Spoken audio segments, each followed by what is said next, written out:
You live to Melbourne. The Shadow Home Affairs and Cybersecurity Minister James Patterson speaking, including about Foreign Minister Penny Wong's Middle East visit. He said so far that he thinks it's about 3 months too late. Let's listen in live. As taking Australians' data without their permission, and it is doing so with a company that is beholden to the Chinese Communist Party. So it's very welcome that Headspace, that Beyond Blue, that Bunnings, that many other prominent companies, many tourism organisations have decided to stop using this.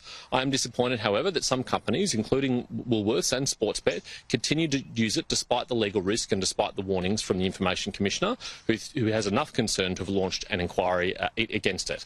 It really is time for the Albanese government to act and protect Australians from TikTok and its rapacious data harvesting against Australian citizens, potentially in contravention of the law. Finally, I just want to comment on the revelations overnight, finally, that we know that 62 government agencies and departments have had their data lost in the HWL Ebsworth cyber attack. This appears to be one of the largest ever cyber attacks affecting an Australian government entity. It has affected agencies including ASIO, our federal police, other law enforcement and security agencies. It's affected the Department of Prime Minister and Cabinet, Australia Post and many others, the NDIS included. And what has been lost, in the words of the government, includes sensitive national security information, personal information, private information, health information relating to individual Australians.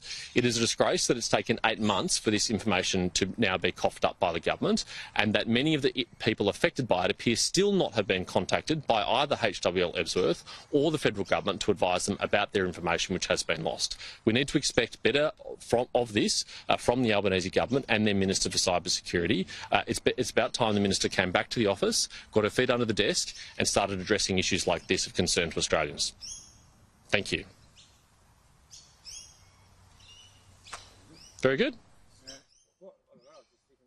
All right, not sure we've got any questions coming his way. That was James Patterson. Well, it's good that the Information Commissioner is investigating TikTok. That's certainly very welcome, and it is important that they do so because they've been found many times all around the world to have lied about their application and the way in which it operates. They're not upfront about it. In the past, they've said that they don't spy on journalists, but they've been exposed for doing so. I think the federal government needs to act. I think they need to pass legislation to protect Australians from TikTok. It's a company which we know is beholden to the Chinese Communist Party that does its bidding, and this is a country which is Australia's #1 source of foreign interference, espionage and state-backed cyber attacks. And so just allowing this company to have unimpeded access to the data of millions of Australians on their personal devices is not good enough, and it's time they took some action. The Senate Committee on Foreign Interference through Social Media has provided dozens of recommendations about how they could do so. You reckon it's too late?